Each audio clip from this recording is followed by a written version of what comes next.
Money is not only an object of exchange all over the world, but also the measure of success for a lot of fighters. Almost every athlete dreams not only of fame, but also of big money. Boxing and MMA are among the leaders in terms of purse size in sports. Yes, there are other sports, but compared to how quickly such a sport as MMA has taken off, it is a real monster for other sports. But is everything as good in MMA with money, and do they pay their fighters enough compared to others? To begin with, let's explain for casual viewers what PPV is. Pay-per-view is a separate type of pay TV, where a person can buy a paid broadcast to watch a particular show. Usually, large promotions post information on the network about how many broadcasts were sold for the last event, but let's get to the point. At the moment, almost everyone knows that an ordinary UFC fighter gets a small fee, and since most of them started going into boxing, we will compare these two sports and you will be very surprised. Let's start with a simple one. For example, let's take the lower, middle and higher Bellator fighters, competitors of the UFC. Fighters who have just made their debut in the organization and do not have a solid resume with a championship in other promotions behind them, as well as fighters going on a series of defeats, receive the very minimum. Their salary ranges from $1,000 to $10,000, when in the UFC the salary of fighters of this level starts from $10,000 and above. The difference is simply colossal, because $1,000 per fight is not even enough to get elementary treatment, not to mention adequate preparation for the fights themselves. Athletes who are more serious, who have some kind of name in Bellator or experience fighting in top organizations, are already getting an order of magnitude more. Salaries of such fighters range from $30,000 to $150,000 depending on the status of the fight and the opponent. Here, the gap from the UFC is also present, but unlike the first category of fighters, it is not so striking. But what about the stars? In Bellator, in this category, everything is already much more interesting. Star fighters, a stellar feat. One of the greatest fighters in the history of MMA, Fedor Emelianenko, who is now performing under the auspices of Bellator, received a guaranteed $300,000 for his fight with Quinton Rampage Jackson, and the same amount for the fight with Ryan Bader in the heavyweight Grand Prix final. However,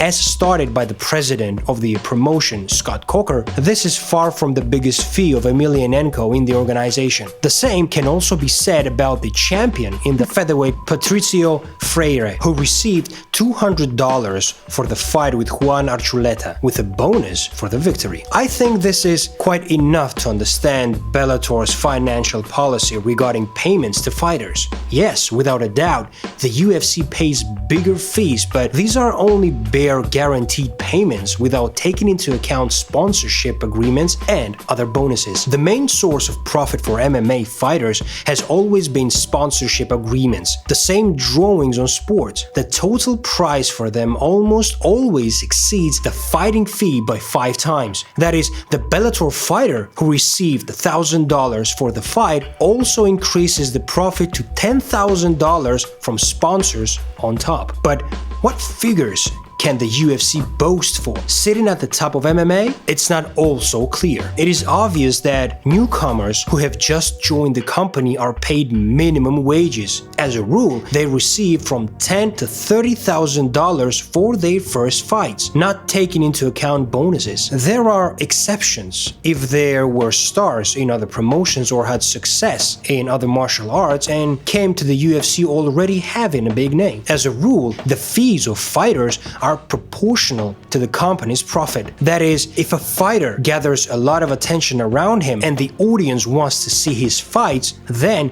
he gets a lot accordingly. It happens that a fighter is exceptionally talented and shows excellent results, but nevertheless, he's not so interesting to the audience. An example is Tony Ferguson, who was in the top 10 of the best UFC fighters regardless of weight categories and was on a series of 12 victories in a row. In the fight against Donald Cerrone, he received only $235,000, and the fight was recognized as the fight of the night. The guaranteed fee was even less, only $160,000. At the same time, Conor McGregor, who was ahead of Ferguson in the ranking by one for the last fight, received $3 million, and also in the fight against Cerrone. Therefore, the decisive factor is not so much the skills of the fighters as the interest of the audience. You, looking at the above facts and figures, will understand that in Bellator, fighters do not receive much less than in the UFC, and taking into account sponsors, the total income is several times higher. But why is it so? Let's explain. The UFC is already a brand and pawn in sports, topping the market and having a cosmic capability compared to Bellator. They claim that it is very difficult for them to organize tournaments and cover expenses, although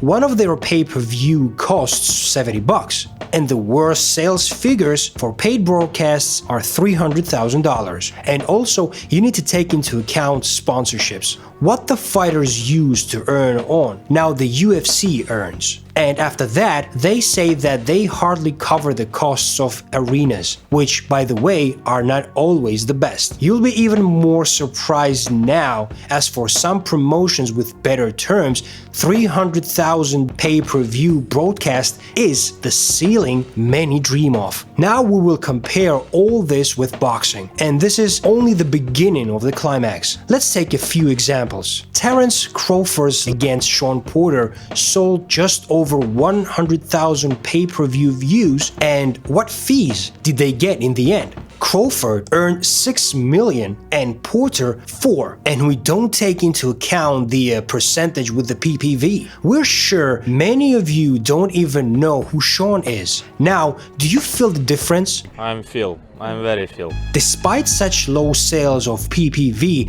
not only fighters but also promoters earned well.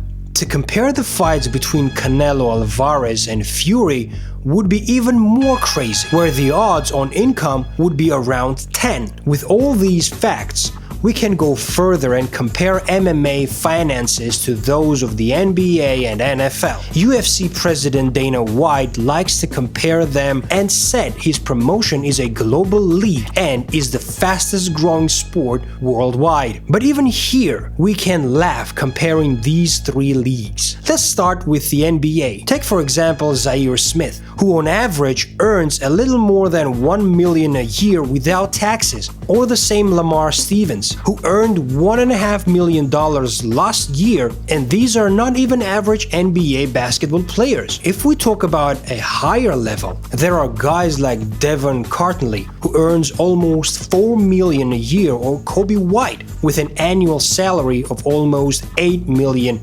excluding taxes. Crazy numbers compared to UFC fighters. You probably think it's some young stars or basketball veterans, but not really. Even hardcore NBA fans are unaware of the existence of these people. These are the guys who mostly sit on the bench. For dessert, we can take football, the same NFL league. Since 2020, there have been many changes, but regarding finances, the main fact is the increase in the minimum guaranteed wage. For all categories of players, it increases by $15,000. From 2020, a rookie who signed his first contract with an NFL team will receive a minimum of $510,000 a year. Every year in the NFL, the minimum salary of a player will grow by $75,000 until the 10th season in the league. Veterans who spent 10 or more seasons in the NFL will have a minimum wage of just over $1 million.